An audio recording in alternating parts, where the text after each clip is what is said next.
seorang anak 12 tahun meninggal setelah diduga dicekoki air panas.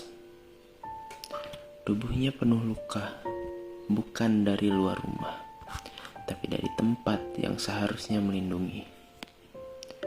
Kepada sang kakek ia berbisik. Ia diberi minum air panas oleh ibu tirinya.